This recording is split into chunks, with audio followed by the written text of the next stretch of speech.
Right now, though, we're going to have a quick conversation about post-secondary education. Now, this has come up on the campaign trail quite a bit, as a matter of fact. All the parties putting out their positions, primarily around the subject of student loans. There's been a lot of talk about that, right? Student financing, student debt.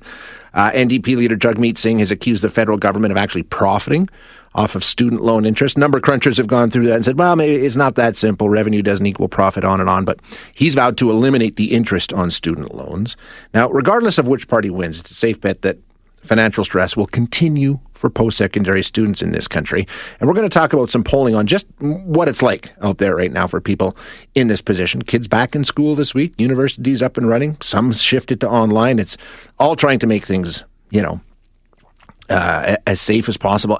We don't know. It's a patchwork, but it just adds to the stress. So let's get an idea of what's happening out there in the post-secondary world with Stacey Yanchuk-Alexi, who is the interim CEO of Credit Counseling Canada. Stacey, thank you for your time today. Appreciate it.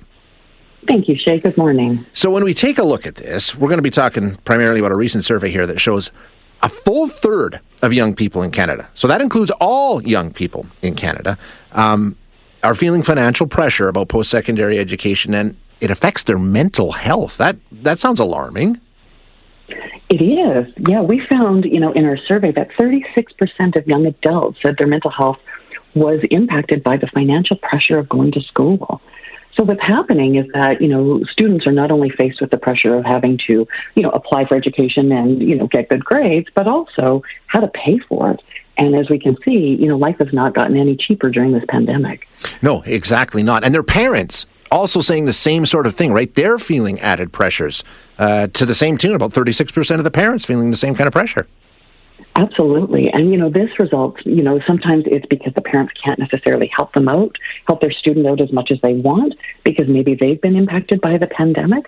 And also tuition has gone up in price, as well as the cost of living.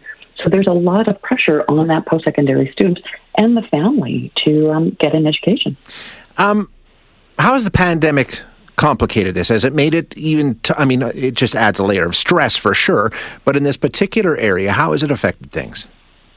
I think it has added a layer of stress. Of course, we've got the collective trauma of living through a global pandemic. We've also got, students now have to figure out as they return back into the classroom, how to be safe, and that's, we're all having to reintegrate into humanity, and that's awkward, and then also get good grades, right? You're not going to school just for, health and benefits. You're going there to get an education. So there's tremendous pressure, Shay, for them. And I think the pandemic has just made it easier. And plus, you've got to breathe through a mask, and that never feels all that great. Yeah, whenever something's completely abnormal, the stress level goes up for sure. When we talk about the financial pressures, as you said, tuition has gone up. We know that. Cost of living has gone up. Is it right across the board? Is it just... Because I remember, back when I went to college a million years ago, these pressures were there too. People felt the same pressures, and they still talked about student loans and all that sort of thing. So is it that much different now than it was, say, 10 years, 20 years, 50 years ago? You know what? I can't speak to that. I can speak to my own experience with school, and I would agree with you, Shay. Granted, it dates both of us, but there were pressures back then. But I would say that tuition is much higher than it was when we were going to school, and I think that there's more pressure on students. And they're living through a global pandemic, which you and I, luckily we were privileged enough not to have to live through this. So I think things are a little harder for them. Yeah, I think there's added stressors. So when we talk about, what's going on the federal election campaign trail, and we're hearing all the different governments talk about this, but it seems to me they always do. Post-secondary education is always a discussion. So it seems like they're focused primarily on student financing. Is that sort of what you're hearing? That's where the focus is, right? I'm definitely hearing that in the news, yes. Do you think that is the answer here? Because we're talking about a lot of different sectors that are affecting these kids. It's not just the student financing aspect. I think it's a piece of it, the student loan portion and repaying that. Now, granted, that's a political issue that, all the politicians are talking about. What I can say is, from our perspective, with our members who see, consumers every day, including post-secondary students, is what they need to focus on is their own reality. Yeah. Because, the global politics, respectfully, just don't help them.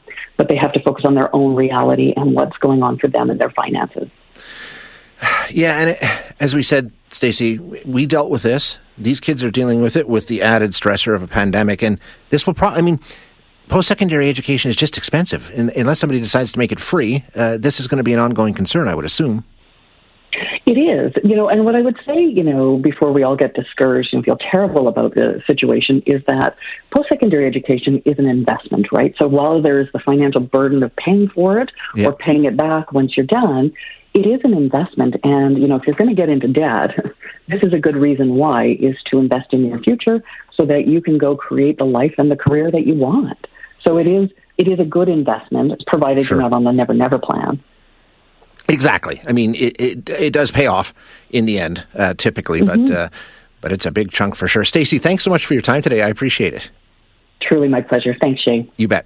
That is Stacey Yanchik-Oleksy, who is the interim CEO of Credit Counseling Canada, talking about it. And yeah, the poll results are kind of interesting. You got fully a third of Canadians, 1 in 3 Canadians roughly, saying that they have a lot of financial anxiety when it comes to post-secondary education.